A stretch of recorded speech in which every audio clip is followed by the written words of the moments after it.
नमस्कार, मैं हूं संजय शर्मा। आप देख रहे हैं 4 पीएम न्यूज नेटवर्क। मुझे पता है संडे का दिन है, आपको बेसब्री के साथ राजीव नारायण जी की भविष्यवाणियों का इंतजार रहता है। पूरी दुनिया में राजीव जी का शो सुना जाता है। मैं हर बार की तरह फिर कहूंगा कि अगर आपका ज्योतिष में यकीन है तो प्रोग्राम देखिए, यकीन ना हो तो बिल्कुल मत देखिए। मेरा यकीन है इसलिए मैं ये प्रोग्राम करता हूँ। राजीव जी पेशे से इंजीनियर हैं, लेकिन पिछले 20 सालों के साथ ये शो कर रहे हैं। पिछले शो में उन्होंने कहा था कि भूकंप आ सकता है, और देखा आपने म्यांमार में भयंकर भूकंप आया, 1000 लोगों के मरने की खबर है। ये एक हफ्ते पहले ही उन्होंने कहा था। आज के शो में कहा है उन्होंने कि ये साल जो हिंदू नववर्ष शुरू हो रहा है, और आज से या कल से जो शनि की दशा बदली है वो बहुत भयंकर है, और कम से कम देश के कई शासकों के जीवन को खतरा हो सकता है। और बताया कि कैसे ग्रह बता रहे हैं कि भारत में भी सत्ता परिवर्तन या सत्ता के मुखिया मोदी जी की कुर्सी हिल सकती है। तमाम मुद्दों पे बात करी उन्होंने। कहा कि ये जो शनि की दशा चेंज हुई है, ग्रहण चेंज हुआ है, इसमें अभिव्यक्ति की आजादी को खतरा है। मैंने उनसे पूछा कि ये देश राम रहीम, आशाराम बापू, चिन्मयानंद, नित्यानंद, ऐसे लोग जिनका आचरण खराब रहा है, राम रहीम बताइए, रेपिस्ट, बलात्कारी, चुनाव से पहले जेल से निकाल दिया जाता है, उस पर आंदोलन खड़ा नहीं होता। लेकिन अभिव्यक्ति की आजादी में कुणाल कामरा के लिए बवाल मच जाता है। समय रैना ने एक शो में नौजवानों ने एक माता पिता के संबंधों को टिप्पणी कर दी, पूरे देश को लगा कि तो हमारी इज्जत ही लुट गई। सब नौजवानों ने माफी मांगी। तो क्या उसके शो में माफी मांगने के बाद क्या वो इतनी बड़ी गलती थी, उसके लिए देश खड़ा हो गया? राम रहीम जैसे बलात्कारी जब जेल से बाहर निकलते हैं बार बार जमानत के लिए, उनके लिए देश खड़ा नहीं होता। मैं मिला था समय रैना से, नौजवान है, उसने कहा कि मेरी इंटेंशन बिल्कुल नहीं थी, मैं तो अपने माता पिता का बहुत आदर करता हूँ। लेकिन बात सही है कि मैंने एनडीटीवी के प्रोग्राम में भी किया था कि शो में, एनडीटीवी के शो में मैंने कहा था कि आप कॉलेजों में, यूनिवर्सिटी में चले जाइए। समय रैना के शो में जो उत्साही बच्चे थे, जो उसके कमेंट पे ताली बजा रहे थे, वो मेरे और आपके जैसे ही लोगों के बच्चे थे ना। तो हम इस संस्कृति में अगर एक कमेंट हो गया जिसमें नौजवानों ने गलती मांग ली, तो मैंने राजीव जी से पूछा कि क्या इस तरह की अभिव्यक्ति जो कुणाल कामरा के रोक के बाद हुई है, क्या उस पर रोक लगाने का भी कोई योग है? क्योंकि असम के एक पत्रकार के संग जो किया जा रहा है वह पूरा देश देख रहा है। बहुत शानदार शो है, बहुत गजब की भविष्यवाणी की है राजीव जी ने। मैं चलता हूँ राजीव जी के पास आपको लेकर। आपसे रिक्वेस्ट है कि चैनल को सब्सक्राइब करिएगा, ज्वाइन करिएगा। चलते हैं राजीव जी के। 4 पीएम न्यूज नेटवर्क में स्वागत है राजीव जी आपका। हाथ जोड़ के आपको बार बार प्रणाम। ऐसी ऐसी खतरनाक बात कह देते हैं, आप कभी भविष्य में कहा तो मेरा दिल दहल जाएगा। अभी एक हफ्ता पहले, शायद 16 तारीख का ही प्रोग्राम था, आपने कहा कि दुनिया के कुछ अलग अलग हिस्सों में भयंकर भूकंप की घटनाएं हो सकती हैं। आपने कहा कुछ दिन पहले कि किसी बड़े आदमी का नाम घोटाले में आ सकता है। जज साहब के घर पे आग लग गई और करोड़ों रुपए के नोट दिखाई दे गए, आ गया बड़े आदमी का नाम। और एक के बाद एक परत खुलती जा रही है। हमारे लखनऊ तक की खबर आ रही है कि नोटों में भी उनके एक साहब का हाथ था, बिल्डर हैं, एक बीजेपी के संगठन मंत्री के करीबी हैं, कितने सहाय को असहाय कर गए हैं। वो छापा भी पड़ा था, उनका इनकम टैक्स था। कुछ लोग चर्चा कर रहे थे, उनका भी कुछ कनेक्शन नोटों में आया। तो बड़े आदमी का जिक्र तो ऐसे आ गया, मैं मान गया भैया, इन्होंने कहा बड़ा आदमी बड़ा आदमी। लेकिन सबसे खतरनाक बात थी कि आपने पिछले हफ्ते कहा था कि जो ग्रह आ रहे हैं, नक्षत्र आ रहे हैं, जो योग बन रहा है वो बड़ा खतरनाक है, दुनिया में भूकंप आ सकता है। म्यांमार में 1000 लोगों के मरने की खबरें आ रही हैं, संख्या कहीं ज्यादा हो सकती है। इतना भयंकर भूकंप, दिल दहल रहा था। मैं तो बंबई में एक होटल में रुका हुआ था, तो मुझे लगा कि ये वाली जो बिल्डिंग है अगर ये नीचे आई तो कैसे क्या सीन होगा। ये आप तो क्या हनुमान जी का सीधा कनेक्शन है? एक हफ्ते पहले कह रहे हैं दुनिया में भूकंप आ जाएगा, भूकंप आ जाता है। बड़े आदमी का नाम आएगा, जज साहब के यहाँ से नोट मिल जाते हैं। ये कहां से ग्रह नक्षत्र आपके एंटीने में फिट हो जाते हैं? हाँ, देखो संजय जी, सबसे पहली बात मैं आज आपको दिखाऊंगा कि लोगों को जब ताज्जुब होता है तो ये जो पुस्तक है अपनी क्या नाम है, मंडेन एस्ट्रोलॉजी की ये बुक है। ये मंडेन एस्ट्रोलॉजी की बुक है कि ज्योतिष जो है बेसिकली मंडेन एस्ट्रोलॉजी की सब्जेक्ट में ही ये आता है आपका भूकंप और नाना प्रकार के प्राकृतिक प्रकोप, किसी राजा का राज्याभिषेक होना, सत्ता चला जाना, राजा, इकोनॉमी, पॉलिटिकल वगैरह, और सबसे पहले दर्शकों को बताना चाहता हूं कि आप अगर इस ज्ञान को पाना चाहते हो तो नारद पुराण पढ़िए। नारद पुराण में पूरी की पूरी एस्ट्रोनॉमी है। नारद पुराण है, आपका पद्म पुराण है, ये 3 पुराण ऐसे हैं जिसमें पूरे ज्योतिष की जो गणित वाला हिस्सा है पूरा ज्योतिष के इसके अंदर आता है। और ये तीसरा है विष्णु पुराण। तो मैंने आपको बताया कि ये जब मैंने इसकी चर्चा की थी आपके पिछले प्रोग्राम 16 तारीख के प्रोग्राम में, और बाई चांस मैंने उस समय नए संवत्सर की प्रेडिक्शन कर रहा था, जो कि दर्शकों आपको दोबारा मैं ये हॉरोस्कोप दिखाता हूं कि जो नया संवत्सर शुरू हुआ है कल आपका नया संवत्सर ऑलरेडी। पहली बात तो दर्शकों में बीच में रोक करके अपनी बात पूरी कर रहा हूं। आपको आज जो उदय तिथि है संवत्सर की वो आज है, और नवरात्र भी आज से ही आरंभ हो रहे हैं। तो पहले दर्शकों को नव संवत्सर 2082 की बहुत बहुत शुभकामनाएं। इसका नाम सिद्धार्थी है। तो मैं ईश्वर से प्रार्थना करूंगा आप लोगों के बहुत सारे कार्य मनोकामनाएं सिद्ध हों। और साथ में ये भी आपको बता दो, ये चूंकि संवत्सर का महत्व क्या है भविष्यवाणी करने में, जो मैंने पुस्तकें दिखाई, 12 मीर की एक पुस्तक और भी दिखाई थी, बृहद संहिता, इसमें काल का ज्ञान है, काल की ही पूजा होती है। और ये काल क्या है जो हम अपने जीवन में जाने अनजाने में कर्म करते हैं। देखिए संजय जी, 2 तरह से पिछले संचित कर्मों से के पुण्य से जो मिलते हैं वो उससे बनता है आपका प्रारब्ध, जिसके कारण आप कैसे परिवार में पैदा होंगे, कैसे भाई बहन मिलेंगे, कितना जीवन में पैसा कमाएंगे, क्या प्रॉपर्टी होगी, और कैसे आपके मित्र सहयोगी बनेंगे, लगना, इस तरह की चीजें। और दूसरे होते हैं आपके आगामी कर्म, जो हम डे टू डे लाइफ में कर्म करते हैं, उनका फल कौन देगा।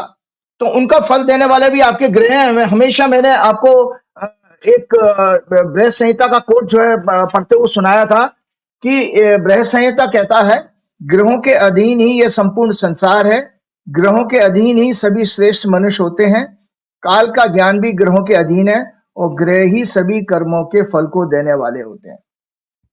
तो इसके नाते जो मैंने संवत्सर आपकी कुंडली आपको दिखाई है, और एक और चीज मैं दर्शकों को आज बताना चाहता हूं। जब ये घटना घटी और लोगों ने मेरे पास कमेंट्स भेजना शुरू किया, तो कुछ 2-4 लोग ऐसे भी होते हैं जो अपने कुतर्क उसमें करते हैं, अरे साहब वो तो भूकंप तो ऐसे छोटे मोटे भूकंप तो प्रतिदिन आते रहते हैं, और क्या नाम है बड़े भूकंप साल भर में आते ही आते हैं, तो ये कौन सी बड़ी बात होगी। तो मैं आपको बता दूं दिशा। तो उन्होंने कहा किसी ज्योतिषी ने दिशा क्यों नहीं बताया। अगर आप वो मैं क्लिपिंग भेजेगा, उसका पोर्शन किसी ने शॉर्ट करके मेरे पास भेजा वीडियो का, जो 16 तारीख का प्रोग्राम है संजय जी, उसको जरूर दिखाइएगा अपने प्रोग्राम में।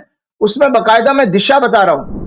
और आपका बता दे तो दर्शकों जानकारी के लिए, राजा सूर्य है, मंत्री सूर्य है, और वर्षेश भी सूर्य है, जिसको लॉर्ड ऑफ क्लाउड्स कहा जाता है। इस साल सूर्य का इतना प्रभाव है, और सूर्य का मतलब है सूर्य अग्नि तत्व का कारक है, तो इसलिए हीट बहुत ज्यादा रहेगी। There may be severe earthquake, इसमें सीवियर अर्थक्वेक का आने का भी योग है। There may be severe earthquake and tragedies in hills, specially hills, पहाड़ी इलाकों में, और ईस्ट पूर्व दिशा में, उत्तर में, और उत्तर पूर्व दिशा में अर्थक्वेक और नेचुरल कैलेमिटीज आने का योग है। साउथ वेस्ट डायरेक्शन भी डिस्टर्ब रहेगी। साउथ वेस्ट डायरेक्शन, जैसे हमारे यहाँ जो महाराष्ट्र है वो साउथ वेस्ट डायरेक्शन में, और वर्ल्ड का साउथ वेस्ट भी। देखिए दर्शकों, हमने आपने Myanmar, Thailand, America, India, Pakistan, चीन, ये मनुष्य ने बनाए हैं। जो वैदिक ज्योतिष के अनुसार पृथ्वी है, ये पूरी की पूरी ग्लोब है। तो उसके अंदर ज्योतिषी क्या करता है, जो हमारे ज्योतिष के ग्रंथों में दिया गया है, दिशा कैसे निकाली जाए कि किस दिशा में, किस डायरेक्शन में घटना घटेगी। तो संजय जी, आपके दर्शकों को आज नॉलेज के लिए बता रहा हूं कि ये आपकी काल पुरुष की कुंडली है। दर्शकों, काल पुरुष की कुंडली का मतलब है भगवान विष्णु की, मतलब एक से लेकर 12 राशियां हैं। तो ये कुंडली मेष लगन से शुरू होती है और मीन लगन पे खत्म होती है। तो इस कुंडली को आप देख लें दर्शक। इस कुंडली में लगन से पूरब, चौथे घर से उत्तर, 7वें घर से पश्चिम, और 10वें घर से दक्षिण देखा जाता है। तो ये जो घटना घटी है भूकंप की, दर्शकों देख लो कि आपके 12 नंबर राशि आ रही है नॉर्थ साउथ ईस्ट में। दक्षिण पूर्व दिशा भारत से अगर दिल्ली से देखा जाए, म्यांमार, थाईलैंड, सिंगापुर और क्या नाम है ऑस्ट्रेलिया, न्यूजीलैंड, ये दक्षिण साउथ ईस्ट डायरेक्शन आती है। तो एग्जैक्टली और इस समय क्या है साउथ ईस्ट डायरेक्शन में, कन्या और मीन राशि, इस काल पुरुष की कुंडली में मीन राशि में 5 ग्रह हैं संजय जी, और 29 तारीख को कल 10 बजे लगभग 9:41 पर रात को शनि ने भी राशि परिवर्तन कर लिया, मीन राशि में आ गए, और बृहस्पति की कन्या पर दृष्टि है और मंगल की कन्या पर दृष्टि है चौथी। पूरे के पूरे मेरी समझ में, मेरी याददाश्त में 20 साल में, जहां से जब से मेरा ज्योतिष का अध्ययन और मेरा जो लाइफ रही है, कभी भी ऐसा विचित्र योग मैंने नहीं देखा कि ब्रह्मांड के 9 के 9 ग्रह जो है इस एक्सिस में, कन्या और मीन की एक्सिस में जुड़े हुए हैं। तो मीन की जो राशि आई है वो साउथ ईस्ट डायरेक्शन में आ रही थी, और ये जो ग्रहण पड़े हैं, आपका 14 तारीख को चंद्र ग्रहण पड़ा था, और 29 तारीख को कल जो ग्रहण पड़ा सूर्य ग्रहण, वो आपका मीन और कन्या की एक्सिस में पड़ा है। इसीलिए ये दुर्घटना साउथ ईस्ट डायरेक्शन में हुई है। साउथ ईस्ट डायरेक्शन में क्यों हुई, तो मैंने दर्शकों को समझा दिया कि दिशा कैसे निकालते हैं। और कभी कोई प्रोग्राम में मैं आपको कूर्मा चक्र दिखाऊंगा कि हमारे आचार्यों ने, ऋषियों ने क्या किया, पूरी पृथ्वी को 27 नक्षत्रों में डिवाइड किया है। तो एक एक देश को नक्षत्रों के हिसाब से डिफाइन अलग अलग किया जा सकता है। तो ये घटना घटी क्योंकि जो उसका योग इस तरह का था। और मैं आपको ये भी बात बताऊं, मैंने आपके इस प्रोग्राम में कहा भी था कि ये आपका राइटअप था जो उस दिन मैंने 16 तारीख को दिखाया था, दर्शकों को दोबारा लगवाइएगा, जिसमें लिखा है according to classical books the rulers of the countries would be mentally disturb. अगर किसी वर्ष का जो है स्वामी सूर्य होता है, क्योंकि ये जो संवत्सर शुरू हुआ है इसका स्वामी सूर्य है, और मतलब राजा सूर्य है, मंत्री सूर्य है, और वर्ष मतलब क्लाउड का जो स्वामी वो भी सूर्य आ रहा है। तो इस बार जबरदस्त गर्मी पड़ेगी। अभी से ही 40 डिग्री सेंटीग्रेड दिल्ली में टेम्परेचर हो गया है, भयंकर गर्मी पड़ेगी, जिसके कारण सूखा भी पड़ेगा और इकोनॉमी के लिए वो अच्छा नहीं है, फार्मिंग सेक्टर के लिए अच्छा नहीं है। तो इसमें मैं आपको बता रहा हूं कि और ये यहाँ इसमें लिखा हुआ था, देखिए इसमें लिखा है according to classical books the rulers of the thieves prosperity for corrupt and dishonest corporates, politicians, officers, distress to common people, extreme hot year with longer duration, little rain, less harvesting, many cause to distress farming and farmers. This may cause inflation and will disturb the economy, GDP across the world. Egoist leader may fight and may go about destroying each other in war. वार इस साल में नहीं रुकने वाले हैं, जैसा Donald Trump चाहते थे वैसा कुछ नहीं होने वाला है। और there may be severe earthquake, मैंने लिखा है, and tragedy in the hills specially east, north east, south east direction, south west direction will also be hostile for all these calamities and suffering. और मैंने एक एग्जांपल दिया था, अगर आपको याद हो, मैंने कहा था कि 2001 में भी संवत्सर का राजा सूर्य था, और इंटरेस्टिंगली देखिए 2001 में भी भुज में बहुत बड़ा भयंकर भूकंप आया था, उसमें भी सैकड़ों लोग मरे थे और बहुत जबरदस्त बर्बादी हुई थी। भुज वाला गुजरात का भूकंप याद करिए 2001 का। और 2001 में भी जो आप स्कैंडल की बात कर रहे थे, करप्शन के खुलने की हाईकोर्ट के जज के, तो 2001 में भी तहलका कांड हुआ था, जिसमें कई सारे जो है बड़े बड़े officer, high ranking officials, politicians और बड़े बड़े लोग उसमें फंसे थे करप्शन के केस में, तहलका कांड में। तो एग्जैक्टली आप देखिए कि सीक्वेंस क्या आ रहा है। तो इससे हमको विश्वास हो जाता है कि किस तरह की ये ऊपर की जो दुनिया है, ब्रह्मांड के जो 9 ग्रह हैं, हमारी नीचे की दुनिया है, जिसे नीचे की दुनिया में बहुत सारे कैरेक्टर हैं, कोई डोनाल्ड ट्रंप है, कोई पुतिन है, कोई जीपिंग है, कोई मोदी है, कोई शाह है, कोई योगी है। इसी तरह इन सबको कौन कंट्रोल कर रहा है? ऊपर वाला ब्रह्मांड में, वो 9 ग्रह के जरिए, 9 ग्रह उसके प्रशासन है, उसकी जो तंत्र है, एडमिनिस्ट्रेटिव मशीनरी है, वो 9 ग्रह हैं, जिनके जरिए हमको हमारे कर्मों के फल मिलते हैं, जो मैंने बृहस्पति संहिता का कोट बताया था। दुर्भाग्य यह संजय जी, जो अभी आप कह रहे थे ना कि 2082 जब संवत्सर शुरू हुआ, बड़े अशुभ काल में शुरू हुआ है। एक तो अमावस्या का दिन, ग्रहण है उस दिन, तीसरा शनिवार का दिन। तो ये सब कॉम्बिनेशन नए संवत्सर के अच्छे नहीं है। इस संवत्सर में देखिए कई प्रकार के कष्ट आने वाले, जिसको कि मैं पढ़ के बताऊंगा। उस समय मैंने पिछले प्रोग्राम में, क्योंकि मैंने 5 पेज की प्रेडिक्शन बनाई है, जो उसकी मतलब उसकी एनालिसिस की थी, तो मैं 2 पेज आपको शेयर कर पाया था। फिर उसमें मैं आपको बताता हूं कि 8वें घर में ये जो है, जो लगन बना, जिस लगन में ये हमारा संवत्सर शुरू हुआ है, ये सिंह लगन है।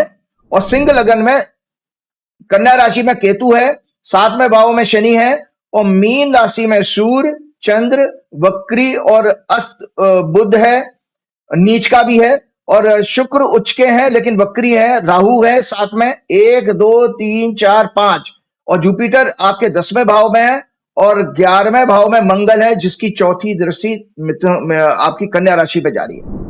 तो ये ग्रह 8वें घर में आने का एक अलग महत्व है। तो मैं आपको जानकारी के बता, तो इसमें तो क्या निगेटिविटी आई है जो कि आने वाले टाइम में और इससे भी ज्यादा खराब समय। अभी तो एक झटका देखा है परमात्मा का आपने। आपको याद बता दो, आपको मैंने अखबार में कल पढ़ा था जब ये भूकंप की न्यूज आई है, संजय जी बिल्कुल कोविड जैसी सिचुएशन बन गई है। अखबार न्यूज़पेपर के टाइम्स ऑफ इंडिया के हवाले से बता रहा हूं कि लोग होटलों में थे, बिना कपड़ों के भागे हैं, नीचे आ गए हैं, और वहां स्विमिंग पूल था टॉप फ्लोर पे, मल्टी स्टोरेज 5 स्टार होटल में। वो स्विमिंग पूल का पानी, इतनी बिल्डिंग गिर गई कि स्विमिंग पूल खाली हो गया, पानी नीचे गिर गया। वो पूरा ऐसे दिखाई दिया जैसे सुनामी आ गई है, और सड़कों पे गाड़ियां खड़ी हो गई, लोग गाड़ियां छोड़ करके पैदल भागे हैं क्योंकि सड़कें बीच में से क्रैक हो गई हैं। और बहुत जबरदस्त उसमें आने वाले टाइम में उसमें आया था, न्यूज़पेपर में लिखा था कि इस डैमेज को स्टडी करने में कई हफ्ते लग जाएंगे। और उसमें तो उन्होंने ये आशंका जाहिर की कि हजारों की तादाद में 10,000 से भी ज्यादा लोग मर सकते हैं, इतनी बड़ी ट्रेजेडी हुई है। ये सोचिए कि पिछले कई वर्षों का सबसे भयानक भूकंप आया है ये। तो 7.7 रिक्टर स्केल पे इसकी स्ट्रेंथ थी। और मैंने आपको साइंस के एंगल से बताया भी था, देखिए ये मिथ नहीं है। सूर्य, मैंने आपके पिछले उसी प्रोग्राम में बकायदा गुरुत्वाकर्षण का फॉर्मूला दिखाया था, ग्रेविटेशनल फोर्स का, F = G m1m2/r²। इससे हमने बताया था कि इस तरह ग्रहों की एनर्जी हम लोगों को प्रभावित करती है, पृथ्वी को प्रभावित करती है, सारी प्रकृति को कंट्रोल करती है। तो इसी तरह सूर्य चंद्रमा, जब सूर्य चंद्रमा की जो नेचुरल एनर्जी है वो जब पृथ्वी के अंदर जाके जो पृथ्वी के अंदर जो उसके अंदर होने वाली रासायनिक क्रियाएं हैं, केमिकल रिएक्शंस होते हैं, टेक्टोनिक प्लेट्स का मूवमेंट होता है, उनको वो बांध के रखती है। ग्रेविटेशनल फोर्स क्या है, आपको बांध के रखता है, अट्रैक्ट करता है। तो जब आपका चंद्र ग्रहण में क्या होता है, आपका पृथ्वी आ जाती है सूर्य और चंद्रमा के प्रकाश के बीच में, तो चंद्र ग्रहण बनता है, वो पूर्णमासी को होगा, कंडीशन मैंने पहले ही बताई थी। और सूर्य ग्रहण में टेक्निकली साइंस के हिसाब से क्या होता है कि सूर्य का जो पृथ्वी पे आने वाला प्रकाश है वो चंद्रमा से बाधित हो जाता है, ऑब्स्ट्रक्ट करता है चंद्रमा। तो ये आंशिक सूर्य ग्रहण है। तो इसीलिए सूर्य की एनर्जी पृथ्वी पे नहीं आ पा रही है, तो फिर वो केमिकल रिएक्शन डिस्टर्ब होगा। तो जब वो अंदर की प्लेटों में कुछ जो केमिकल रिएक्शंस के डिस्टर्बेंस होने के साथ एनर्जी जो जनरेट होती है वो भूकंप का कारण बनती है। ये भूकंप का कारण है। और इंटरेस्टिंगली आप बताऊं, क्योंकि मैंने तो प्रोग्राम किया था 2019 के 26 दिसंबर का, मैं डेट बता रहा हूं, एबीपी न्यूज पे मैं था। लोग साइंटिस्ट में, मेरा तो कंपटीशन साइंटिस्टों से होता था क्योंकि लोग चैनल के एंकर्स को पता था कि मेरी बैकग्राउंड इंजीनियरिंग की है, तो वो हमेशा मुझे जरूर बुलाते थे। वो मैंने वहां से उनसे एक एक हाथ किया, मैंने उनसे कहा कि भैया आपने जो पुस्तकें मैं दिखा रहा हूं, मैंने नारद पुराण दिखाई, विष्णु पुराण दिखाई, बृहद संहिता दिखाई, ये आपने पढ़ी है क्या? तो उन्होंने कहा नहीं पढ़ी है। तो मैंने कहा जब आपने पढ़ी नहीं है तो आप उसको क्रिटिसाइज कैसे कर सकते हो, जबकि आपने जो साइंस पढ़ी है उसको मैं पहले पढ़ के आया हूं। पहले मैं इंजीनियर था, उसके बाद मैं इधर आया हूं, तो मेरे पास तो दोनों नॉलेज है। तो मैंने उनको बताया कि भाई इस तरह से आप किसी को जब तक आप पढ़ेंगे नहीं तो क्रिटिसाइज नहीं कर सकते। और साथ में मैंने उनको जानकारी दी कि रशिया के एक साइंटिस्ट, ऑडियंस आप सुनिए, रशिया के एक साइंटिस्ट ने इंडिया आकर के करीब करीब इतिहास के 100 भूकंपों को स्टडी किया था, 100 इक्लिप्स को, भूकंप अर्थक्वेक्स को। तो उसने एक अपनी रिपोर्ट में पाया कि 95% से ज्यादा इक्लिप्स जो है सूर्य ग्रहण और चंद्र ग्रहण के आसपास आए थे। और सूर्य ग्रहण और चंद्र ग्रहण क्या है, एक खगोलीय घटना के साथ साथ ज्योतिषीय गणना भी है। भाई खगोल जो शब्द आता है उसको ज्योतिष का जो मैथमेटिकल पोर्शन है उसको खगोल शास्त्र कहते हैं। तो खगोलीय घटना ज्योतिषीय गणना है। तो वो आपकी ज्योतिष को, वैदिक ज्योतिष को अध्ययन करने आया था और उसने देखा। और आज आपके सामने मैं, मेरे जैसा साधारण व्यक्ति, जबकि मैं कोई विद्वान नहीं हूं, मैं तो आज की डेट में भी स्टूडेंट हूं, अभी भी 20 साल के बच्चे की तरह नोट्स बना के आप लोगों को दिखाता हूं, शेयर करता हूं कि मैंने 16 तारीख को इसी गणना के आधार पर कहा था कि भैया कोई सीवियर भूकंप आ रहा है और घर आपके सामने है। मैं कोई चमत्कारी बाबा धीरेन्द्र शास्त्री की तरह बाबा नहीं हूं। मैं कोई वो क्या नाम है आपके जो क्या नाम है नाना प्रकार के जादू करने वाला कोई ढोंगी संत भी नहीं हूं। तो मैं तो सीधा साधा एक गणित का विद्यार्थी हूं। मुझे बहुत मजा आता है, आनंद आता है गणना करने में। आपको याद होगा कि मैंने किस तरह से ऐसी खेल खेल में कहा कि मैंने कहा जी अभी मौनी अमावस्या आ रही है, कुंभ में कोई बहुत भयंकर ट्रेजेडी होगी, और आप देखो हो गई ट्रेजेडी। तो ये देखिए गणना के आधार पर कहा था कि अमावस्या हमेशा मन को दुख देने वाली कोई घटना का संकेत देती है। अमावस्या में क्या है ना, चंद्रमा हमारे मन का कारक है, वो अपनी आभा अपनी स्ट्रेंथ खो देता है और इमोशंस का कारक है। तो दुख का कारण बनेगी अमावस्या, और वो हुआ, उसमें भी शनिचर और जुड़ गया। एक मजे की बात और सुनाता हूं संजय जी आपके प्रोग्राम में। एक बार मैं एक शनिदेव मंदिर में था, तो वहां लाइन में जब मैं लगा हुआ था, तो मेरे आगे एक जो है किसी ने क्या नाम है जो पूजा की सामग्री होती है ना, जब थाली लीजिए, कभी शनिदेव मंदिर में आप गए हो या दर्शक तो जाते हैं तो देखेंगे एक थाली मिलती है, उसमें काले तेल, काला कपड़ा, लोहे की कील भी डाल देंगे, सरसों का तेल डाल देंगे। तो वो ऐसा करके शनि पे हर आदमी चढ़ाया जा रहा था, मतलब वो शनिदेव की मूर्ति पर उड़ेल देता था। तो मैंने अपने आगे वाले को रोका, ये बहुत साल पुरानी बात बताओ, 10-15 साल पुरानी। तो मैंने उसको रोका, भैया मैंने कि क्या कर रहे हो आप, ये क्या है? ये भगवान को अर्पित करने वाला प्रसाद के स्वरूप है। तो किसी चीज को आप अर्पित कर रहे हैं तो उसके सर पे डालोगे कि आप उसके सामने रखोगे? भैया आप सोचिए, आपको मैं भोजन कराऊं, आपके सर पे डालूंगा कि आपसे कहूंगा संजय जी खाइए सामने? तो ये बात मेरे पीछे वाले को बड़ी अच्छी समझ में आई। मैं आगे वाले को समझा रहा हूं तो पीछे वाला मेरे से कहता है, सर मैं जाति का मुसलमान हूं। वो मुसलमान था और मंदिर में लाइन में लगा हुआ था। वो कहे जाति का मैं मुसलमान हूं, आपने जो बात कही है आज तक हमको इतने साल से मैं आ रहा किसी ने नहीं बताई। तो बोले, मैंने उसको पुजारी को पकड़ा मंदिर के, मैंने क्यों भैया तुम ये सब चीजें बताते नहीं कि तुम गलत काम कर रहा है, मूर्ति के ऊपर कौन चढ़ाता है, ऐसे गिराता है, ये मूर्ति और गंदी हो रही है, इससे वो भगवान का आशीर्वाद मिलेगा आपको क्या ऐसे कि किसी को भोजन उसे सर पर डाल दोगे आप, लोहे के कीले डाल दोगे, ये डाल दो वो डाल दोगे? तो बोले क्या करें साहब, लोग मानते ही नहीं। तो वो मुझे उस मुसलमान ने बताया था कि हम लोग मुस्लिम लोग आपके यहाँ के दो ही देवताओं से घबराते हैं, एक शनिदेव है, दूसरे हनुमान जी हैं। तो ये मैंने एक लाइटर मोमेंट में मजाक के रूप में बताया कि उसने कहा था। तो ये खैर मैं आता हूं क्योंकि शनिदेव का जिक्र एक बार बताइए, एक घटना तो मेरे साथ भी हुई, दो बातें मैं पूछूंगा। एक बार क्या हुआ, शनि मंदिर में एक हमारे मित्र आईपीएस हैं, अब तो डीजी हो गए हैं, तो वो जो है मुझे उनके साथ शनि मंदिर में गया, उनकी बड़ी आस्था थी।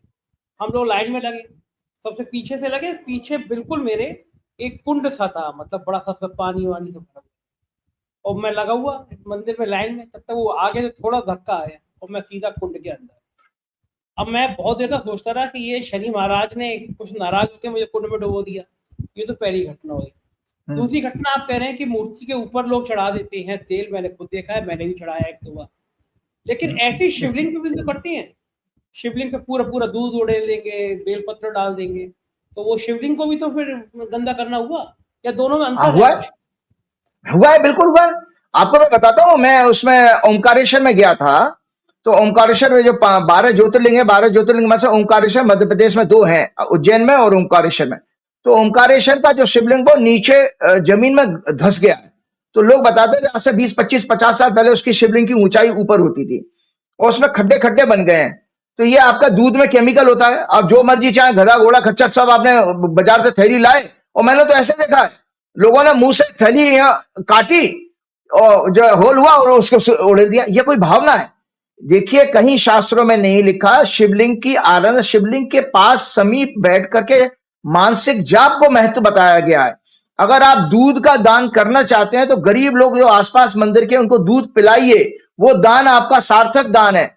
शिवलिंग के ऊपर डालना ये जल, ये सब जो है अनर्थ है और अधर्म के रूप में है, पाखंड है ये। इससे ना भगवान भोलेनाथ कभी प्रसन्न होंगे, ना हुए ना होंगे, आगे भी ऐसे ही चलता रहेगा। तो ये गलत प्रथा है जिसको करेक्ट नहीं किया जाता, क्योंकि पुजारी अपने बिजी हैं, जो मर्जी चाहे। देखिए भगवान को मुझे बताइए, मैंने तो देखा एक महामंडलेश्वर है, वो जो अंबानी को डुबकी लगवा रहे थे और जो अमित शाह को डुबकी लगवा रहे थे, कुछ महिलाओं को मॉडल को अपने रथ में बैठ के घुमा रहे थे, कैलाशानंद जी, तो मैंने तो उनको देखा है वो शिवलिंग पे चढ़ाते रहते हैं। तो महामंडलेश्वर को नहीं पता कि इससे शिवलिंग खराब हो रहा है? वो तो महामंडलेश्वर की तो अपनी प्रॉपर्टी है, लेकिन दूसरी जगह करके दिखा दें आप, सब जगह पर ये 12 ज्योतिर्लिंगों का साइज छोटा हो गया है। वो सब इसीलिए क्योंकि भैया इसमें तो जो आप केमिकल चढ़ा रहे हो, शहद कौन से असली आ रहे हैं, दूध कौन सा असली है, घी कौन सा असली है, ये सारे चीजें रिएक्शन करके उसको खत्म कर रहे हैं। खैर ये अब पाखंड है, और मैं आपको सच्ची बात बताऊं कि अगर आप मेरी बात को, क्योंकि मैंने इन सब चीजों को मैंने बकायदा, मैं आज इस बात पर इसलिए अधिकारी हूं, वो धीरेन्द्र शास्त्री का नाम है धीरेन्द्र कुमार गर्ग, असली नाम उसका धीरेन्द्र कुमार गर्ग है। उसने शास्त्री पता नहीं क्यों लगा लिया, जबकि शास्त्री एक आचार्य के कोर्स होता है संस्कृत का, 2 साल का यूनिवर्सिटी में होता है। तो मैंने तो बकायदा एक आचार्य का कोर्स किया है, 2 आचार्य के मैंने कोर्स किए हैं। ज्योतिष आचार्य का 2 साल का अलग किया था, बकायदा परीक्षा दे के पास की। इसी तरह कर्मकांड में भी आचार्य का 2 साल का परीक्षा दे के पास किया है, क्या नाम है, विश्वविद्यालय से। तो मैं इसलिए इस विषय पे बोल सकता हूं कि कहीं भी हमारे शास्त्रों में इस तरह का नहीं। हाँ, मूर्ति के दर्शन करना, मंदिर जाना, तीर्थ जाना, आराधना करना, ये सब कहा अच्छी बात मानी गई है, और सेवा करने का अधिकार केवल पुजारी का होता है। हर ऐरा गहरा नथु गहरा मूर्ति को हाथ नहीं लगा सकता। आप दक्षिण भारत में जाइए संजय जी कभी, तो आपको अंतर पता लग जाएगा। दक्षिण भारत में आप घुस नहीं सकते गर्भगृह में। तो ये चीजें, क्योंकि वहां पर सेवा के लिए पुजारी की वो मान्यता है कि पुजारी उनको नहलाने धुलाने का, उनका श्रृंगार का, उनका भोग लगाने का काम करेगा। लेकिन हम जीवन में, सार्वजनिक जीवन में क्या देखते हैं, पूरी की पूरी जनता लगी पड़ी है। शिवरात्रि, अब जैसे नवरात्रे शुरू हो रहे हैं आज से, तो आप देखो देवी के मंदिरों में जो मर्जी जहां मूर्ति पे उसको छूना चाहता, टच करना चाहता, इससे कभी भगवान नहीं प्रसन्न होते। खैर मैं अपने विषय पे आता हूं, तो आपको जानकारी के लिए बता दो, तो चूंकि इसमें मैंने आपको मीन राशि में 5 ग्रह, 6 ग्रह शनि समेत हो जाते हैं, और टोटल 9 ग्रहों का प्रभाव आ रहा है। इसका बहुत बड़ा मायने है, क्योंकि मैं ये राइटअप आप दिखाइएगा, जो इसका बैलेंस राइटअप था, जो मैं नहीं बता पाया था उस समय। 8वां घर क्या होता है, क्योंकि इसी से संकेत मिलता पूरे विश्व भर के लिए। सत्ता परिवर्तन का योग है, और वायलेंट डेथ का भी योग है, राजा महाराज बड़े बड़े लोगों की। तो 8वां घर कहलाता है ज्योतिष के अनुसार, ये मैंने आपको दिखाया था मंडेन एस्ट्रोलॉजी की किताब में, इसमें सिग्निफिकेंस लिखे हुए हैं। 8वां घर proxy war through conspiracy, scientific tools, और death of national rulers, presidents, prime ministers, kings और अदर डिक्टेटर्स। डिक्टेटर्स का भी अंत होगा, यह भी है इसमें संकेत आ रहा है। डिस्ट्रक्शन ऑफ द स्टेट, राज का खत्म हो जाना। जैसे अभी आप देखो नेपाल में भी विद्रोह शुरू हो गया है, और चाइना उसमें इंटरफियर कर रहा है। बांग्लादेश के पीएम आपके चाइना के पास जा रहे हैं। भारत का दुर्भाग्य यह है, देखिए श्रीलंका, नेपाल, बांग्लादेश, पाकिस्तान सभी चाइना के कब्जे में है, चाइना के हिसाब से चल रहे हैं। भारत के आसपास हम कितने खतरे में हैं, क्योंकि आगे विषय पर आऊंगा, उसमें बता दो। Destruction of the state, setback to cabinet, death of important ministers, scientific organization, legacies, unpredictable governance, minerals, oil and gas discoveries, death rate, hidden corruption, deals, or condition of the cabinet is seen from the first house and cabinet as a whole from 10th house. और चंद्रमा क्या है? चंद्रमा signified in general common man, welfare of the nation, a whole, matters of public interest and public opinions, business, agriculture, liquids, water, milk, groceries, fishing industry, navigation, pulse, water transport। और अगर चंद्रमा पीड़ित हो तो क्या लिखा? afflicted moon is heavily afflicted in the horoscope of नया संवत्सर।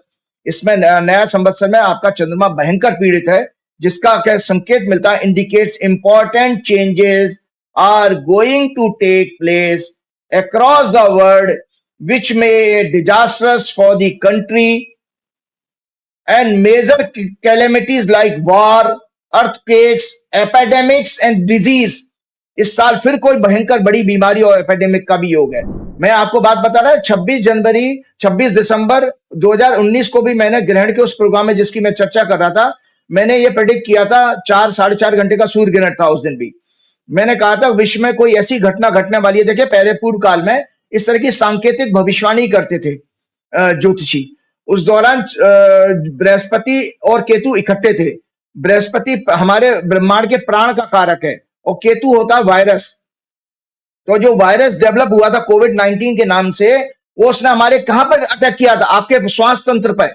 आपका लोगों की डेथ सांस बंद होने से, ऑक्सीजन की कमी से ही तो हो रही थी।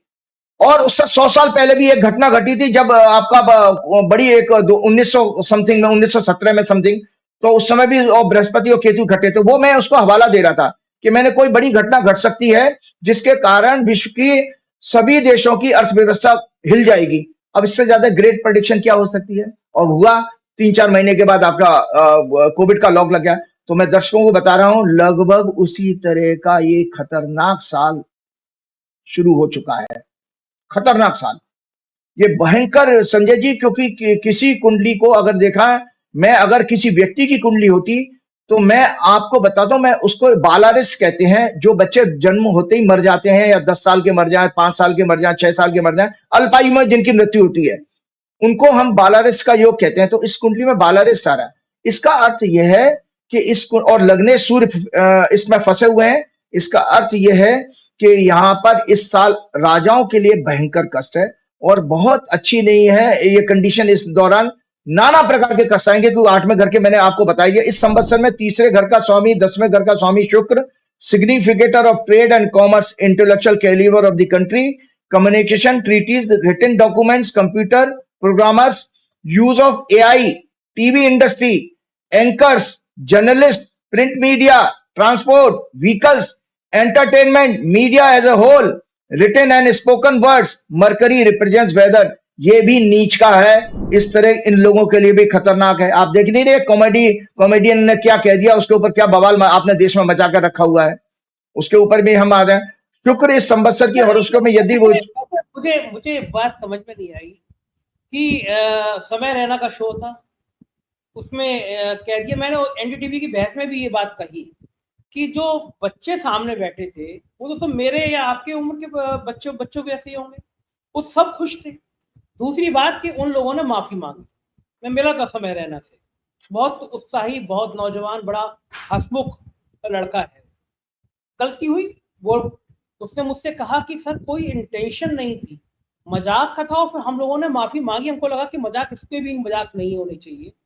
लेकिन जो देश, आशा राम को आज फिर जमानत के बाद जमानत मिली है, राम रहीम, रेपिस्ट, हत्यारा, चुनाव के वक्त उसको जमानत मिल जाती है, नित्यानंद, चिन्मयानंद, तमाम संत हैं जो संतों के वेश में इस तरह का कुकर्म करते हैं। समाज और देश उनके लिए खड़ा नहीं होता। इन 3 नौजवानों ने बोल दिया और माफी भी मांगी कि हम मजाक कर रहे थे और हमें शायद माता पिता मजाक नहीं करनी चाहिए थी, हम छोटी उम्र के 26-27 साल के हैं। लेकिन देश इन कुकर्मी महात्माओं के लिए खड़ा नहीं होता कि ये कुकर्मी है, ये गेरुए वस्त्र पहन के ये इतना गंदा काम करते हैं। नौजवानों ने कह दिया तो उसके लिए देश खड़ा हो गया। कुणाल कामरा ने एक व्यंग कर दिया तो उसके लिए आफत आ गई। ये जो संकीर्ण सोच हो रही है, कि ये भी शास्त्रों में बताई गई है कि ऐसा समय आएगा जब राजा और राजा के दरबारी, राजा के भक्त, एंकर और एंकरनियां, ये सब पागल हो जाएंगे, इनको बर्दाश्त ही नहीं होगा कोई व्यंग, कोई मजाक। क्या कोई ऐसा भी समय इस ग्रह नक्षत्र में दिख रहा है आपको? जी बिल्कुल बिल्कुल बिल्कुल दिख रहा है, क्योंकि अभी आपको दिखा रहा हूं, ये जो बीजेपी की हॉरोस्कोप है, मैंने आपको पहले ही बताया था, 3रा घर जो होता है हमारा बेसिकली कम्युनिकेशन का, सूचना तंत्र का होता है। और जो आपको बताऊं, दर्शकों आपकी जानकारी के बताऊं, कॉमेडियंस भी बुध से देखे जाते हैं, पत्रकार भी बुध से देखे जाते। मरकरी जो signify comedians, journalist and communication skill, हमारी मरकरी से आती है। तो बीजेपी की कुंडली में मरकरी जो है 9वें घर में पीड़ित है सारे पाप ग्रहों से।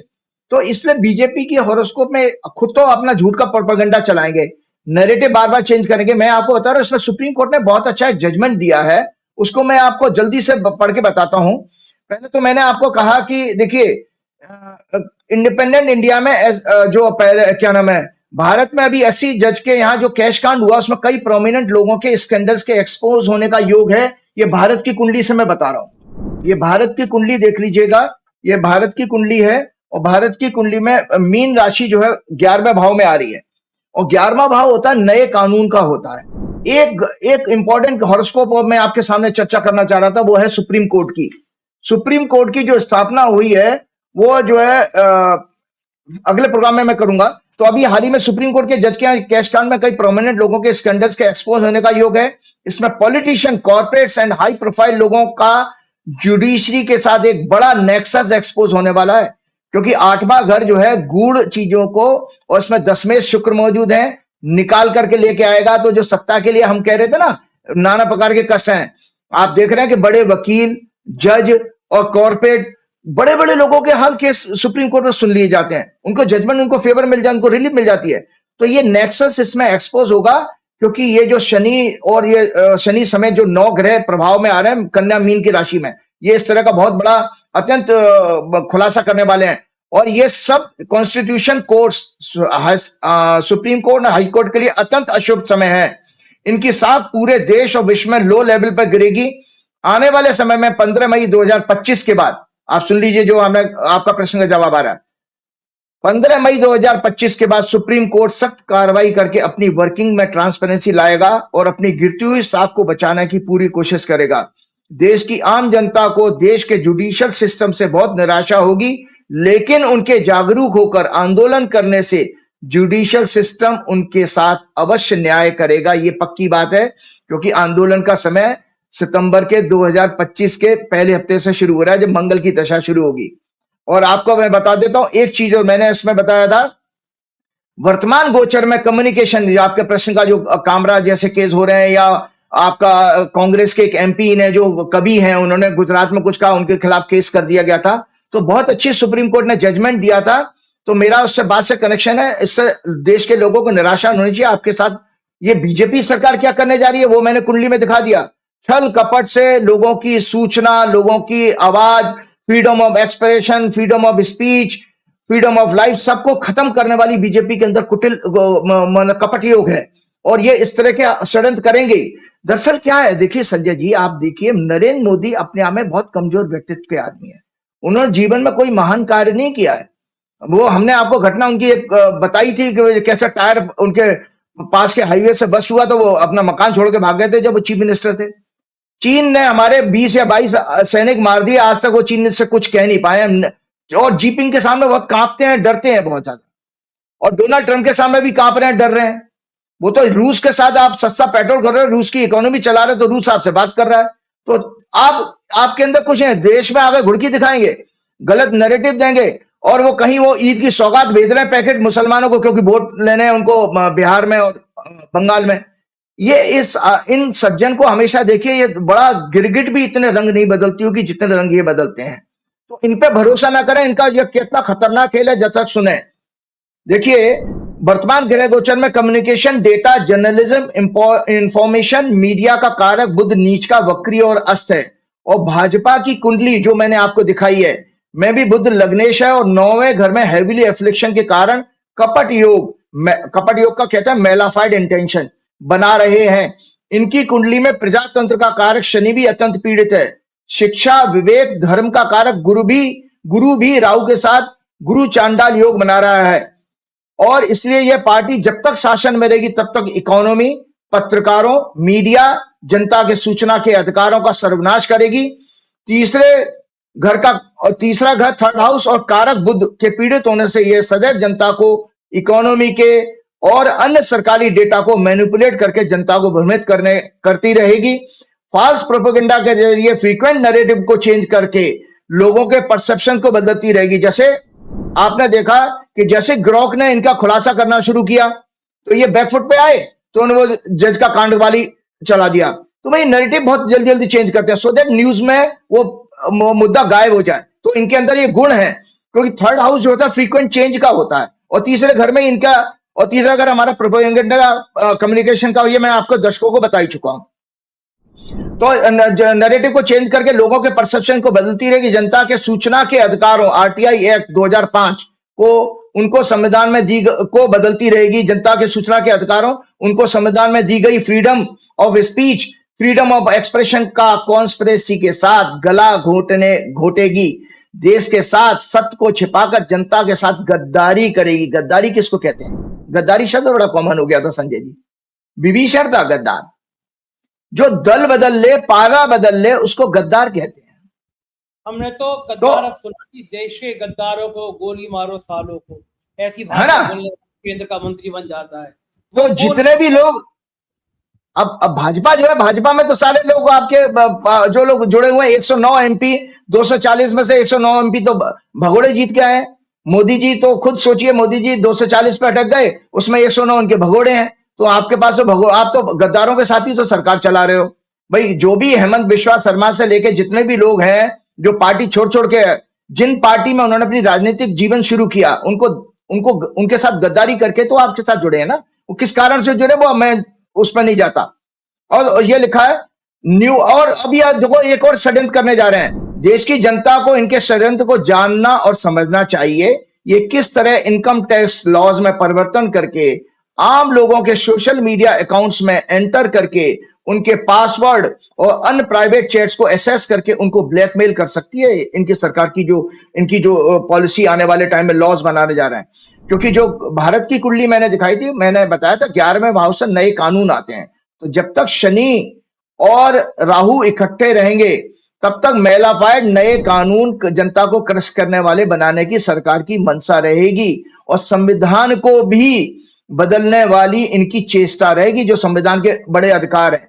लेकिन कब तक? केवल 29 मई 2025 तक। दर्शक मेरी डेट को याद रखें, 29 मई 2025 को जब राहु राशि बदलेगा और उस समय शनि होगा, उस समय मेरी दर्शक डेट नोट कर लें, 29 मई 2025 के बाद न्यायालय जो है संविधान की रक्षा करने के लिए मजबूती के साथ आपके साथ खड़ा होगा। आपका जुडिशरी, सुप्रीम कोर्ट, न्यायालय का मतलब है सुप्रीम कोर्ट से रिप्रेजेंट होता है, वही हमारा माई बाप है, वही हमारा स्तंभ है, हमारा जो जुडिशियल स्तंभ।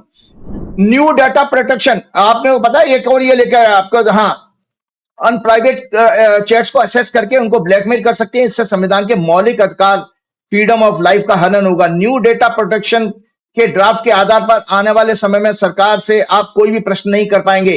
किसी भी मंत्री, अधिकारी, नेता और सरकारी योजनाओं के बारे में जानकारी शेयर करने पर आपको जेल और 225 करोड़ रुपए का जुर्माना भरना पड़ेगा। आम जनता की कई पीढ़ियां इन्हें पे करते करते मर जाएंगी। आरटीआई एक्ट कानून का वजूद खत्म हो जाएगा। डेमोक्रेसी का कोई मतलब नहीं रहेगा। विपक्ष और उनके आईटी सेल इंफॉर्मेशन कलेक्ट नहीं कर पाएंगे। Political campaigns, debates, entertainment, poetry और अन्य इवेंट्स का कोई मतलब नहीं रह जाएगा। मतलब एंटरटेनमेंट का कोई मतलब नहीं है। आप कविता नहीं कह सकते, आप कॉमेडी नहीं कर सकते, आप डिबेट में नहीं जा सकते, आप पिक्चरें नहीं बना सकते। इसका उदाहरण अभी हाल में ही मैंने आपके कांग्रेस एमपी और कॉमेडियन कामरा के केस में देख लिया है, आप लोगों ने देखा होगा। दरअसल ये सरकार एक बेहद डरपोक सरकार है जो जानती है कि उनकी लाइफ फॉल्स नैरेटिव और प्रोपेगेंडा पर चल रही है। सत्य सामने आते ही उन्हें सत्ता से हटा दिया जाएगा।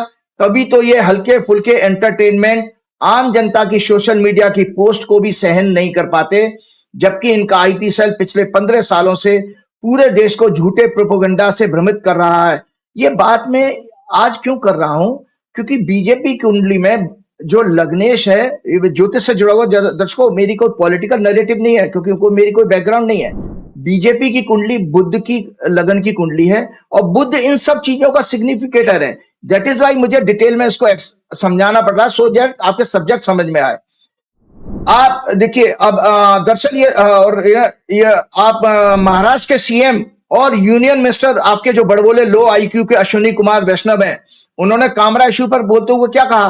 Freedom of speech has its limits.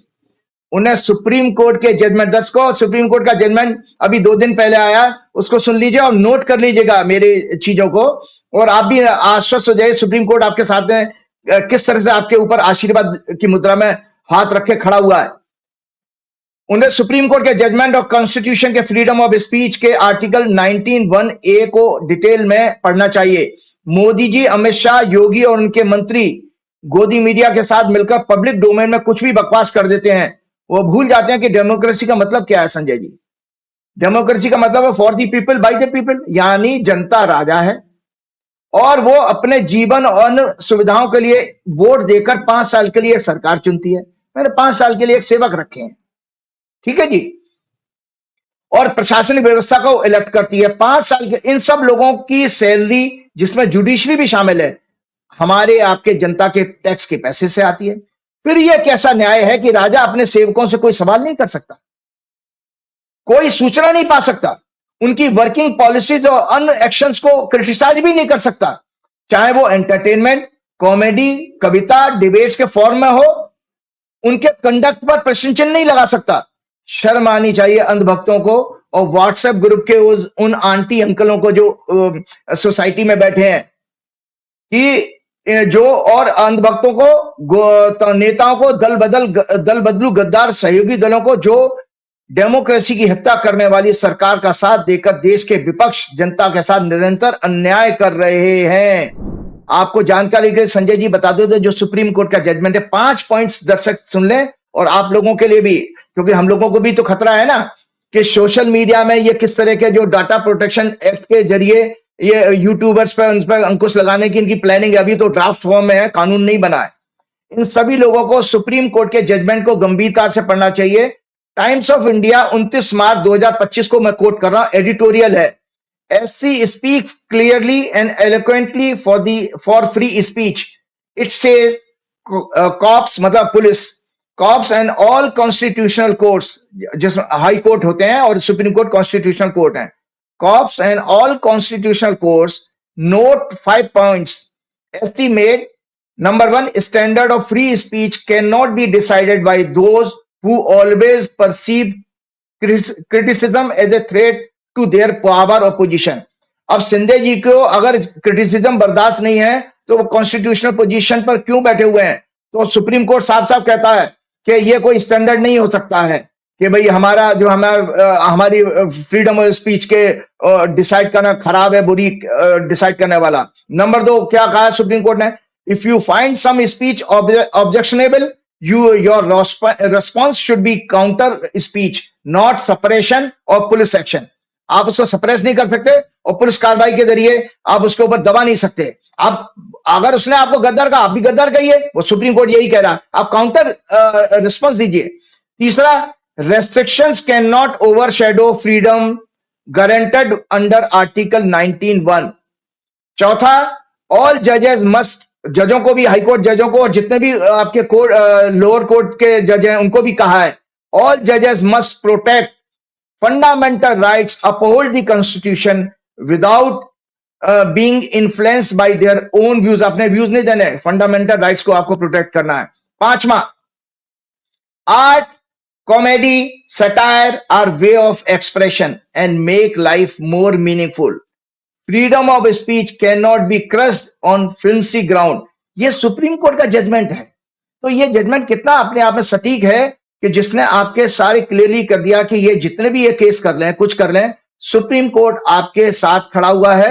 और इसके बाद में एक और चीज संजय जी आपने देखी होगी, इन लोगों को मैंने बहुत दिन से सोच रहा था, मैं कुछ जरूर बात कहूंगा। संघ, भाजपा, मोदी, शाह, योगी हमेशा वर्तमान प्रॉब्लम्स के बारे में बजा के इतिहास में घुस जाते हैं। कहीं औरंगजेब ले आएंगे, कहीं बाबर ले आएंगे, है ना? ये ऐसा क्यों करते हैं? भूतकाल पे क्यों बातें करते हैं? तो कहीं ऐसा तो नहीं है कि ये लोग भूत हैं? जो भूतकाल की बात करेगा वो भूत होगा।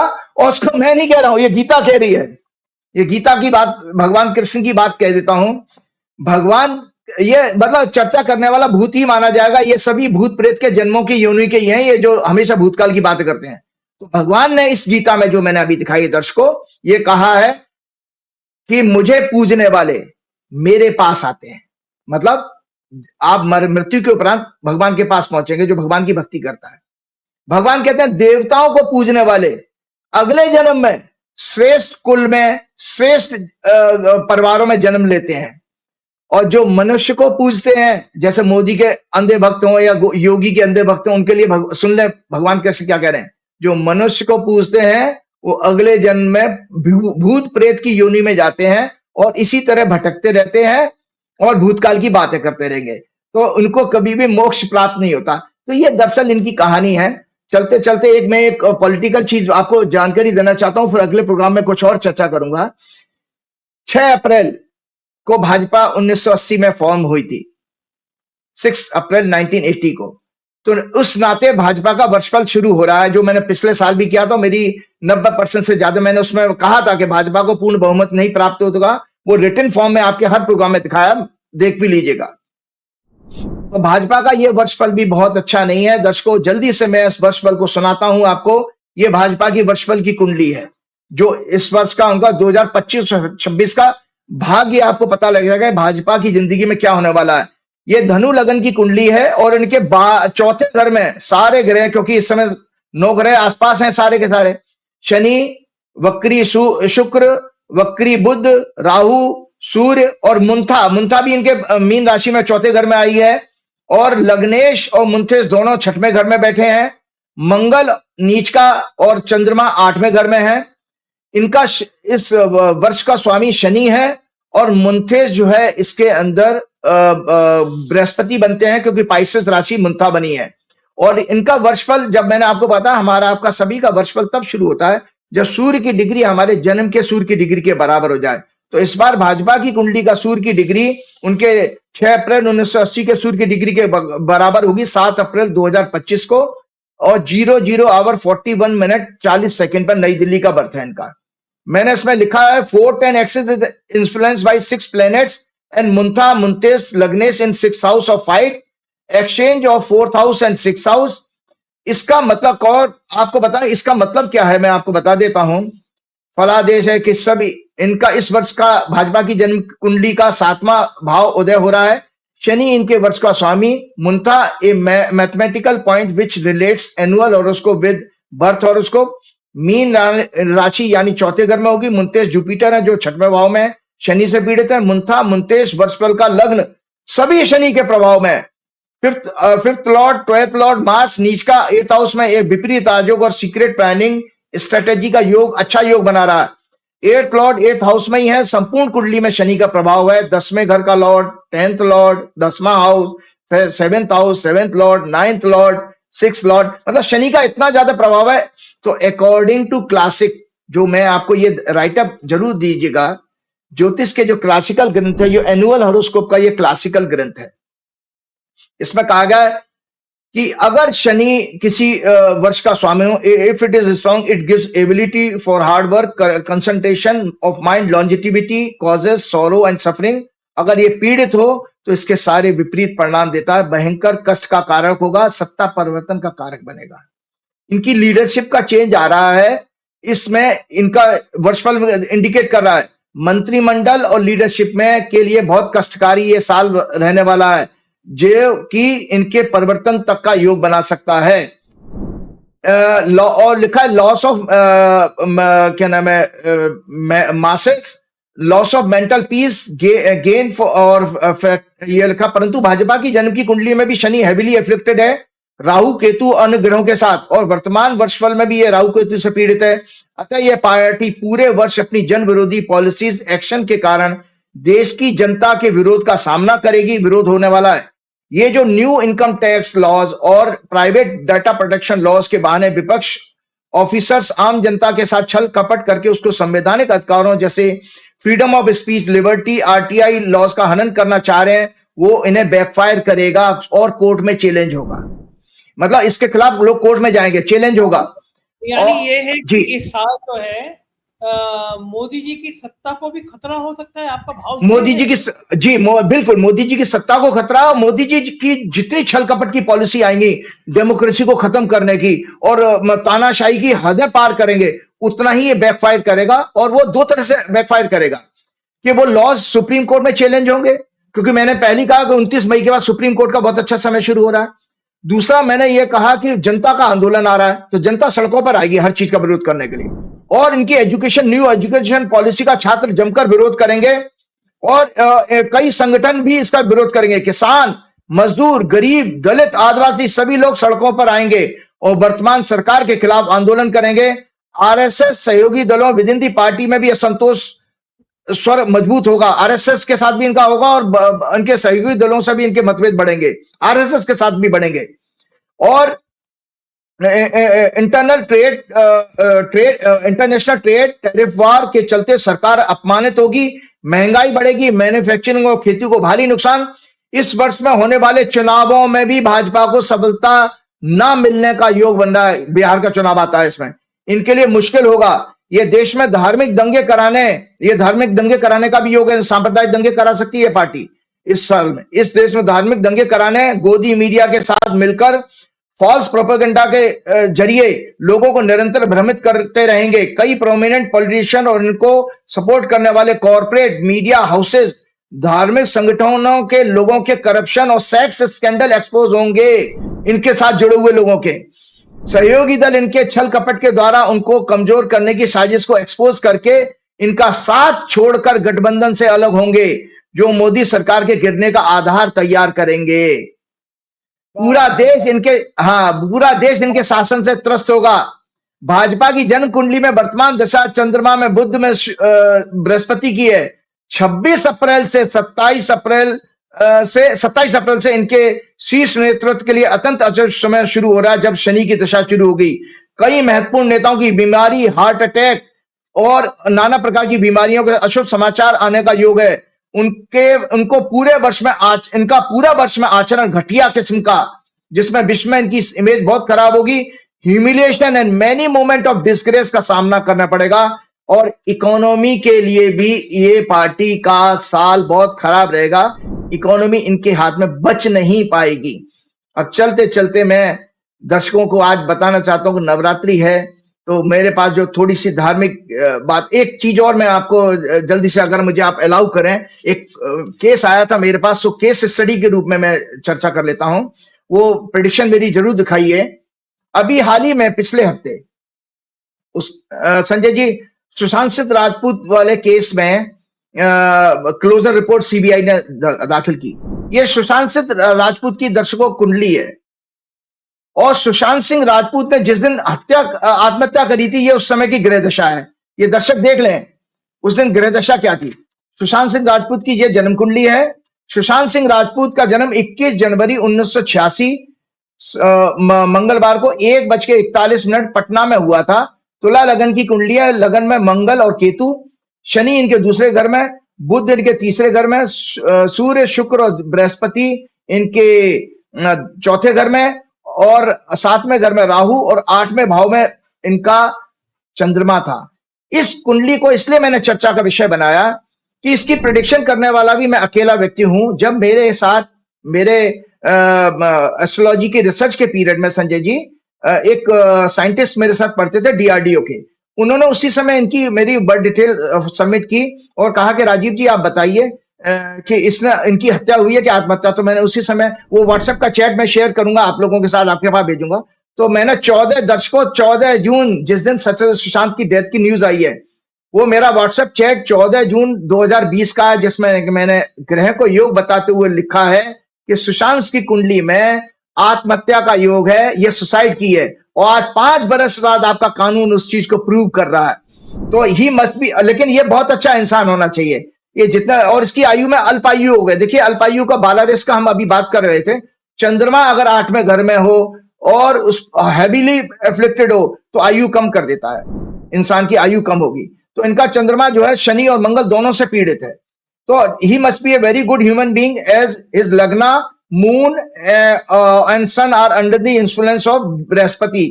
He died on 14 June 2020, had mental health issue for which he was under treatment.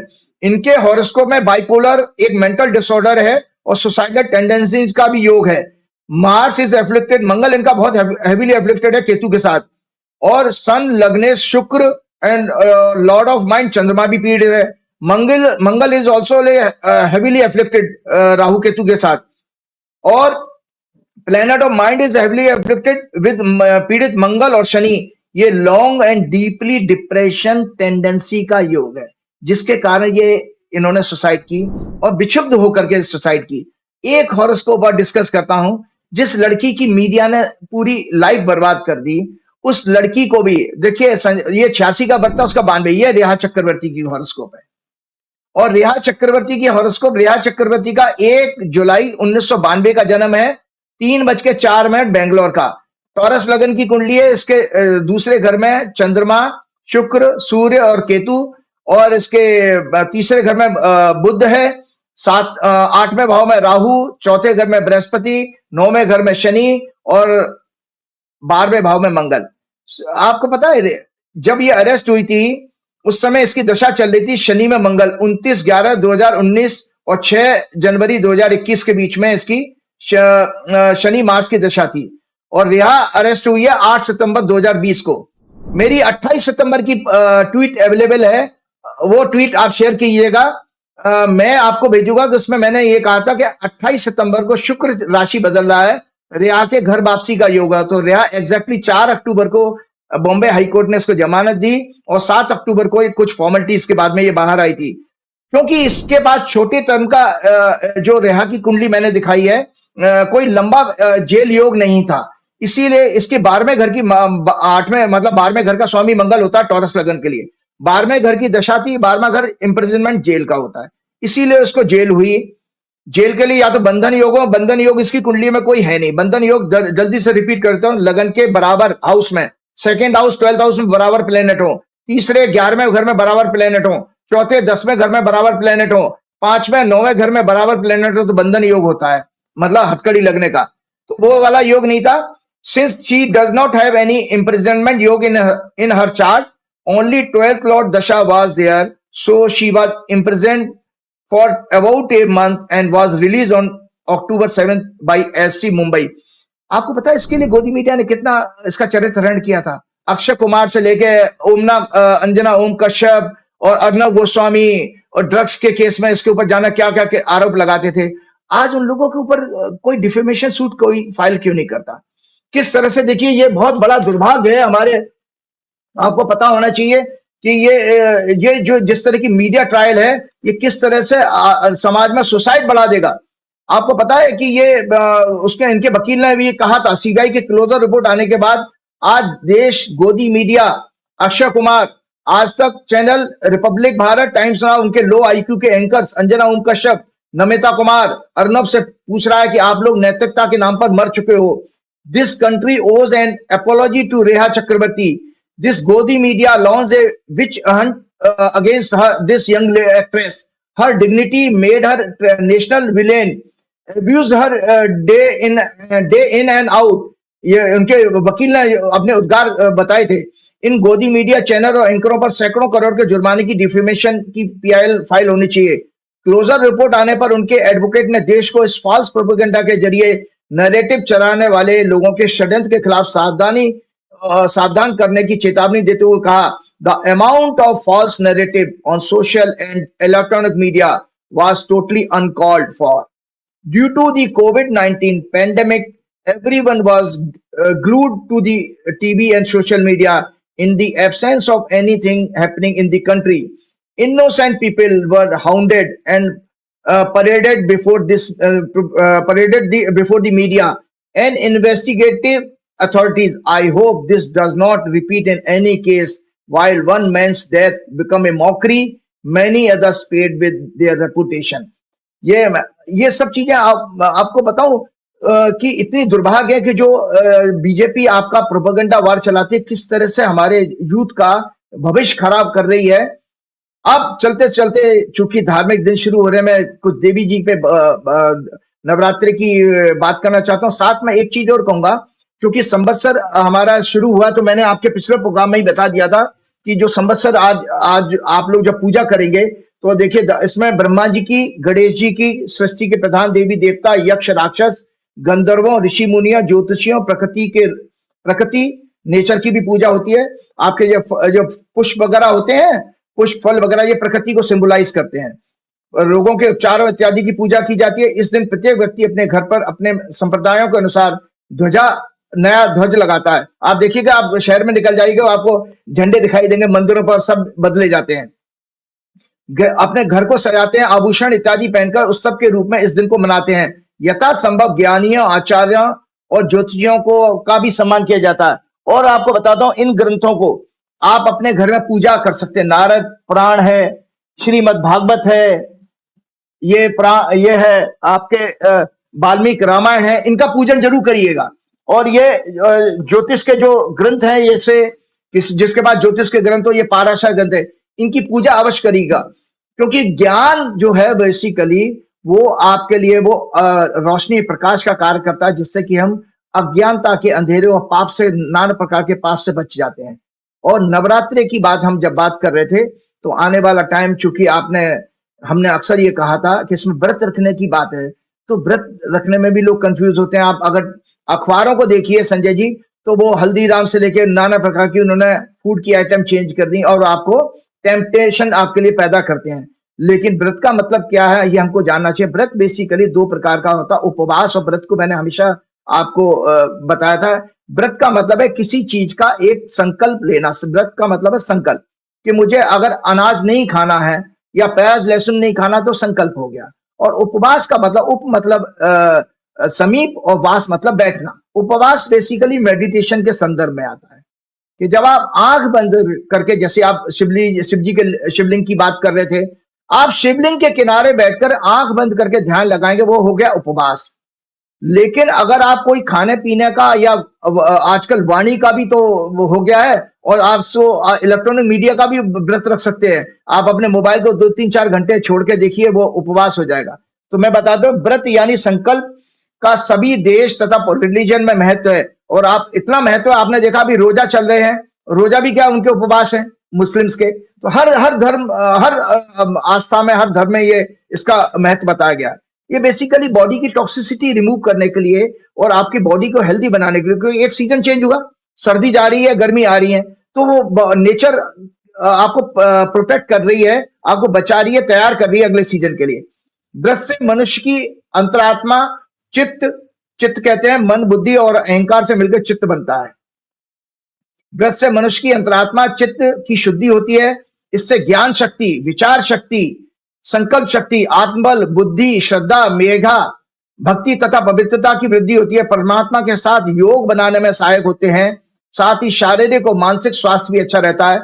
नियमित व्रत रखने से दीर्घायु प्राप्त होती है। कई वर्ष पहले जापान के एक साइंटिस्ट ने व्रत के ऊपर ही उसको नोबेल प्राइज पुरस्कार मिला था। उसने देखा था कि व्रत रखने, फास्टिंग करने से आपकी जो डेड सेल्स है वो रिवाइव होना शुरू हो जाती हैं।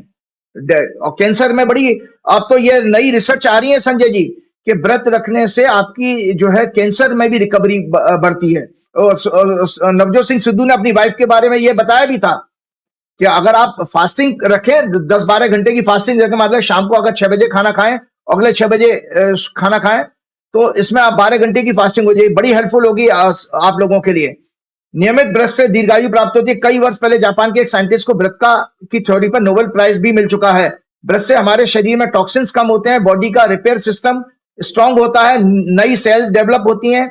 व्रत से न्यूरो और कैंसर जैसी बीमारियों में भी अत्यंत लाभ होता है। याद रहे, हमारा शरीर 70% एल्कलाइन यानी क्षारीय है, और भोजन को डाइजेस्ट करने के लिए 30% एसिड हमारे शरीर में नेचुरली बनता है। परंतु मार्केट के फ्रोजन फूड, तले हुए भोजन, जंक फूड सभी एसिडिक हैं, जो हमारी बॉडी को स्लोली डैमेज करते हैं। T, coffee, cold drink, all types of alcoholic drinks, preservative foods, aerated drinks, juices सभी एसिडिक हैं। व्रत नेचुरोपैथी आयुर्वेद के अनुसार डिजीज को ठीक करने की थ्योरी माना गया। एक प्रोसेस है आपका व्रत जो है नेचुरोपैथी में भी। व्रत 3 प्रकार के होते हैं। शारीरिक व्रत, निराहार भोजन आदि ना छोड़ करके शारीरिक व्रत किया जाता है, और गीता में 17वें अध्याय में इसका वर्णन भी किया भगवान ने। नियमित और उचित भोजन, सात्विक भोजन करना। मानसिक व्रत कहा गया है अहिंसा, सत्य का पालन, चोरी ना करना, ब्रह्मचर्य व्यभिचार का त्याग, धन संग्रह ना करना। पतंजलि के अनुसार यम एवं नियम मानसिक व्रत माने गए हैं। राग द्वेष का त्याग, वैराग, दया, करुणा, प्रेम, सेवा, सहयोग का अभ्यास भी मानसिक व्रत है। और वाचिक व्रत क्या है? वाचिक कहते हैं साइलेंस, मौन एवं परोपकार, सत्य और मृदु भाषण, कटुता, चुगली का त्याग वाचिक व्रत माना गया है। व्रत का पालन करने से दुख, दारिद्र्य, शारीरिक रोग, skin cancer, ulcer, acidity, gastric, मानसिक रोग, depression, anger, neuro and brain related hormonal रोग दूर होते हैं। व्रत सनातन धर्म संस्कृति के प्राण हैं। तो 9 देवियों की बात करते करते मैं बस मैंने आपका ज्यादा समय ले लिया आज, क्योंकि विषय कुछ ऐसा था। हमारी 9 देवियां हैं, और 9 देवियों की भक्ति का मतलब ये होता है, जैसे आत्मा की 9 शक्तियां कही गई हैं, तो हर दिन आप अपनी आराधना और व्रत रख करके नई शक्ति अर्जित करते हैं। तो प्रथम दिन शैलपुत्री का माना गया है।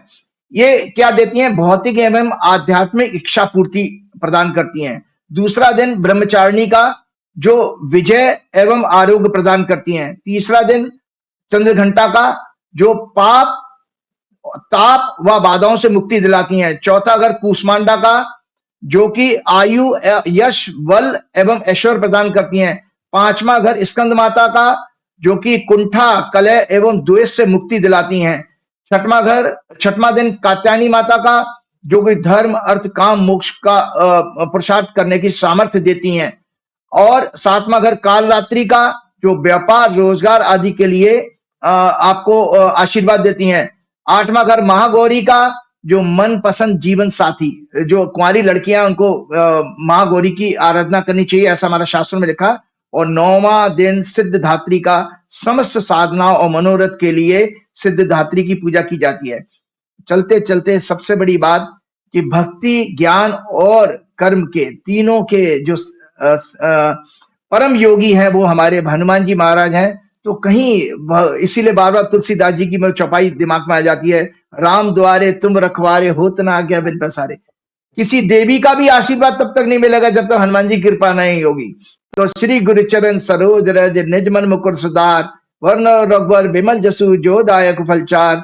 बुद्धिहीन तनु जान के सुमरो पवन कुमार, बल बुद्धि विद्या देव मोह हरऊ कलेश का। जय श्री राम, जय हनुमान। बहुत बहुत शुक्रिया राजीव जी, आपने इतना समय दिया, थैंक यू। ये थे राजीव नारायण शर्मा और आपने सुना कि क्या भविष्यवाणी करी है, बहुत खतरनाक बता रही है साल। आप सुरक्षित रहिएगा, संभल के रहिएगा, अपने दोस्तों का, अपने साथियों का, अपने परिवार का ध्यान रखिएगा। प्यार भरा कमेंट जरूर कीजिएगा। शुक्रिया, थैंक यू।